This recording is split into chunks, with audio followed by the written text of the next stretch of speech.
dan beliau rasa beliau tidak keluar daripada kawasan tersebut.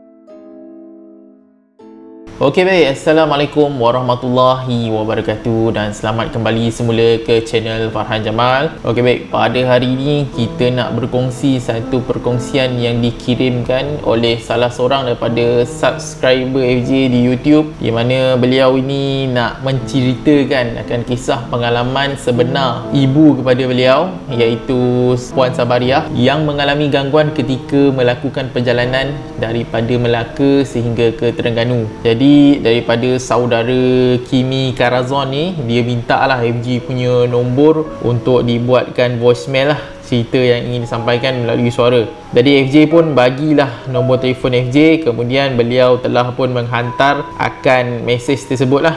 Okey, mesej ni yang korang baca dekat FJ punya screen ni, FJ dah forwardkan kepada FJ punya WhatsApp personal, di mana FJ tak nak nanti nama dia naik ataupun nombor dia naik lah. Okey, kat sini dia kata, "Salam bro FJ, mak saya dah siap voice note. Bro edit sikit kat bahagian yang ada bunyi bising tu je. Lupa nak beritahu nama mak dia ialah Sabariah." Okey, jadi ini adalah perkongsian Sabariah, ditunjukkan ada gambar kereta kemalangan dan sebagainya. Tadi tanpa melengahkan masa lagi, jom kita sama-sama mendengar akan kisah tersebut. Okey, 1, 2, 3. Assalamualaikum brother Farhan Jamal dan juga kepada semua penonton yang menonton channel YouTube ini. Saya ada satu kisah berlaku pada Mei 2010. Masa tu saya bekerja di Melaka. Tapi pada masa kejadian tu saya bercuti dan balik ke Terengganu. Daripada sebab tu bercuti tu, saya perlu untuk pergi ke Kuala Lumpur. Jadi saya pun bertolak lah daripada Terengganu ke Kuala Lumpur dengan anak saya, 2 beranak masa tu. Jadi kami pergi ke KL dalam 1 hari rasanya. Kemudian daripada KL saya balik ke Melaka untuk mengambil satu lagi kereta. Jadi maknanya kalau kami balik ke Terengganu, kita akan bawa kereta asing-asing macam tu. Jadi disebabkan kami tidak berehat, daripada KL sampai ke Melaka dah petang hari, lebih kurang pukul 7. Jadi saya singgah dekat rumah dan ambil kereta. Jadi kami bawa asing-asing kereta tu. Daripada Melaka kami nak bertolak ke Terengganu pada malam tu juga. Masa tu lebih kurang dalam pukul 8.30 malam, macam tu lah. Jadi kami pun jalan slow-slow. Selalunya jalan antara Melaka ke Terengganu tu rasanya dah berpuluh-puluh kali kami lalu ikut hutan perca. Tahu tak hutan perca tu memang tak ada lampu langsung. Lalu ikut sungai Kalamah, lagilah teruk. Sebab jalan tu saja yang boleh shortcut, maknanya lebih kurang dalam 2 jam lah untuk memendekkan perjalanan. Tapi pada malam tu saya pun tak tahulah kenapa, rasanya dalam 5-6 kali saya lalu ke situ juga, maknanya kita putar-putar dekat gemas tu je. Situ kan ada macam landasan kereta api kan, lalu situ 5-6 kali. Lepas tu saya ambil keputusan masuk balai polis. Duduk dalam balai polis tu lebih kurang dalam setengah jam jugalah. Kemudian tu saya tanyalah pegawai polis kat situ, jalan saya nak keluar, nak ke Terengganu kan, laluan mana. Kemudian tu polis tu pun tunjuklah, padahal kami selalu lalu tau. Malam tu tak tahu kenapa tak jumpa. Jadi bertunda-tundalah memandu ni. Maknanya anak saya di depan, saya di belakang, saya di depan, anak saya belakang, macam tu lah. Sehinggalah kami berhenti banyak tempat juga dekat RNR. Tak ada apa pun. Tapi selepas RNR yang last di mana, Pahang ke Kemamang, yang last tu rasanya nak masuk Kemaman dah, nak masuk Kemaman Terengganu. Jadi saya pun masa tu jam dah lebih kurang dah pukul 1 pagi rasanya, macam tu lah. Kemudian tu jalan pelan-pelan sehinggalah jam 3:30 pagi sampai di Dungun di Pulau Serai. Saya tiba-tiba rasa macam ada sesuatu yang melintas kat situ, menyebabkan saya terbabar dan saya langgar signboard Pulau Serai itu, sehingga kereta saya melambung 6 kali. Masa tu anak saya dah ke depan tau. Kereta tu melambung 6 kali. Saya boleh bilang pula kereta tu melambung 6 kali dan kereta tu jatuh dalam gaung kat situ. Jatuh tu maknanya dia bukan jatuh kaki tayar tu empat ke atas tau. Dia jatuh gitu. Jadi jatuh tu elok. Dan saya masih lagi boleh buka tingkap dan keluar. Masa tu orang ramai dah datang dah beri pertolongan, dah call polis lah apa, dah bawa saya ke hospital Dungun. Tapi saya tak ada luka sikit pun tak ada luka. Dan doktor tanya saya pun saya boleh ingat, kereta hancur. Dan polis pun tak sangka saya masih hidup dan tak ada luka sikit pun. Beg saya yang duduk atas cushion tu terbuka macam tu juga. Tak adalah apa ni orang kata bertabur ke apa, tak ada. Tapi menurut polis, setelah laporan dibuat, kawasan yang saya accident tu, tempat tu memang keras. Dia orang cakap tempat tu memang akan sentiasa ada accident. Selepas laporan dibuat, masa kejadian tu berlaku 3:30 pagi tau. 3:30 pagi.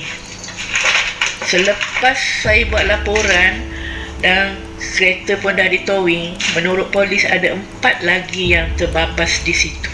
Agak-agaknya kawasan tu keras ke? Sebab dia orang kata kawasan tu keras.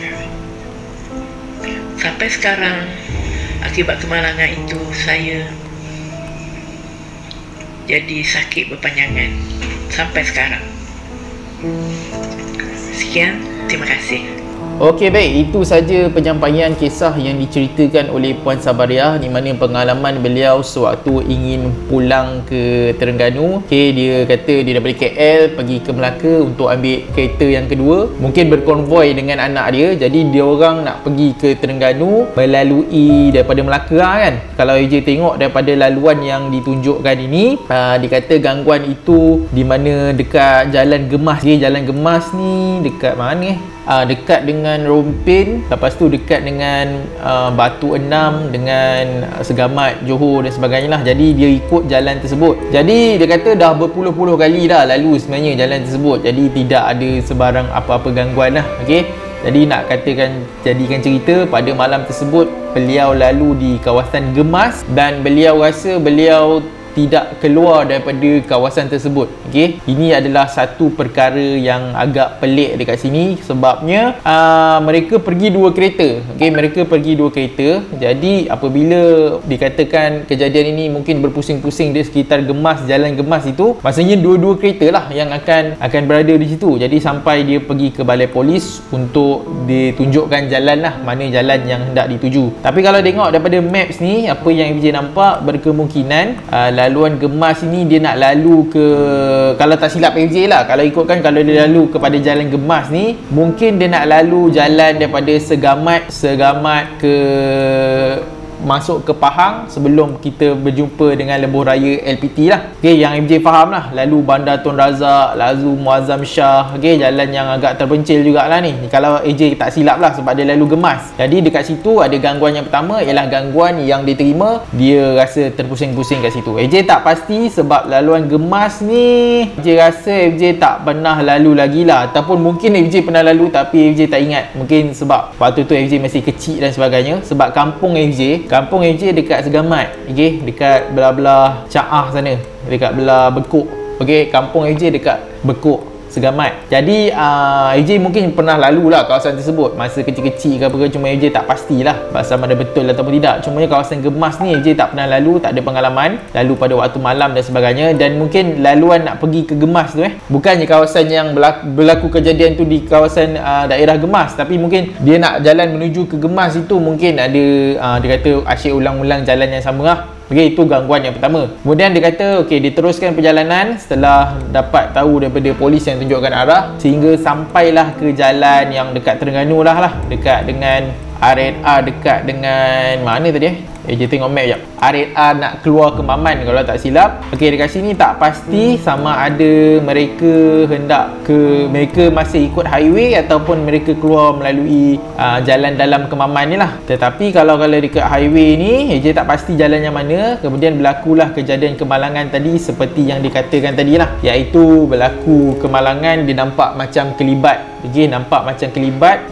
Lepas tu Puan Sabariah tadi kereta dia terbalik-balik lah sampai 6 kali terbalik. Kemudian alhamdulillah dia selamat lah, tidak ada sebarang kecederaan dan sebagainya, sehingga polis di situ pun agak pelik dengan kejadian tersebut. Dan di akhir perbualan itu dia kata dia masih sakit sampai sekarang. AJ tak pasti sama ada sakit fizikal yang disebabkan oleh kemalangan itu ataupun sakit yang lain. Maksudnya sakit yang bukan daripada kemalangan, sakit daripada gangguan ke apa ke, AJ kurang pasti yang itu sakit apa, dia tak mention kan. Tetapi okey, kejadian yang peliknya ialah dia kata apabila dia membuat laporan polis dan sebagainya, polis di sana menyatakan bahawa tempat kemalangan itu banyak kali berlaku kemalangan di situlah, yang berkemungkinan mungkin di jalan tersebut ada gangguan. So dekat sini itulah cerita yang disampaikan oleh Puan Sabariah, cerita yang betul, cerita yang benar yang disampaikan. Jadi pada pandangan korang, adakah korang ada pernah alami gangguan seperti Puan Sabariah alami, iaitu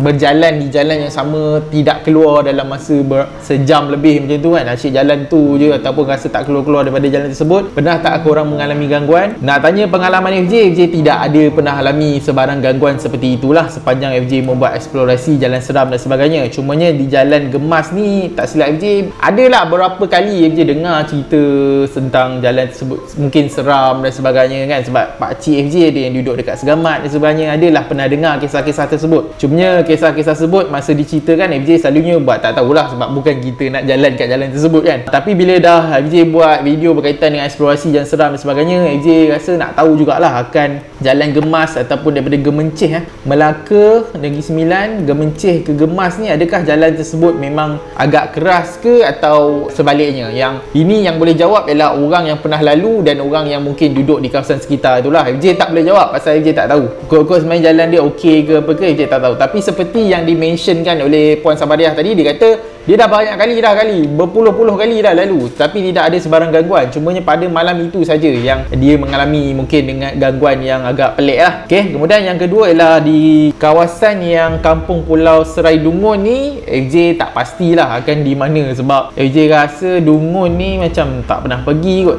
Jadi FJ tak pasti yang dekat mana kawasan tersebut berlaku lah. Mungkin orang di sekitar yang tengok video FJ ni mungkin boleh nyatakan kot dekat Kampung Pulau Serai Dungun tu kat mana kawasan yang dikatakan selalu berlaku kemalangan lah. FJ nak tengok juga dalam map. Sebab kalau selalunya FJ akan tengok daripada maps, FJ akan tengok lah keadaan jalan tu, sama ada jalan tu berbahaya ke, ataupun jalan tu kecil ke, ataupun jalan tu terpencil ke. Di situ sendiri kita boleh tengok lah sama ada jalan tersebut mungkin ada entiti ke apa ke dari sudut pandangan awal FJ kan. Tapi FJ tak tahu kejadian itu berlaku di mana, jalan yang mana. Jadi FJ tak boleh nak kata, melainkan orang di sekitar Kuala Dungun yang komen ataupun yang pernah lalu jalan tersebut mungkin boleh mention lah akan jalan tersebut, sebab FJ nak tengok dulu dalam map. Jadi berkaitan dengan gangguan ini, FJ tak pernah lagi lah alami gangguan seperti itu. Cumanya ialah nak terjadi, macam FJ cakap lah, kalau benda ni nak terjadi jugalah. Dan selalunya macam tu lah, mungkin kemalangan tu apabila nampak kelibat dan sebagainya mungkin dah berada dalam keadaan keletihan. Okay, seperti dia mention daripada Kuala Lumpur ke Melaka nak tembak balik ke Terengganu, itu memang letih. Okay, dan itu memang satu perasaan yang letih ataupun kita punya mental memang out. FJ kalau buat video video pun selalunya di hujung video lah. Kalau perjalanan yang jauh, kalau FJ buat video selalunya di hujung-hujung video ataupun di hujung jalan, kebiasaannya memang FJ dah out lah. Selalunya FJ akan tidur, FJ dah tak ada mood nak buat video, dah berjam-jam kan. Contohnya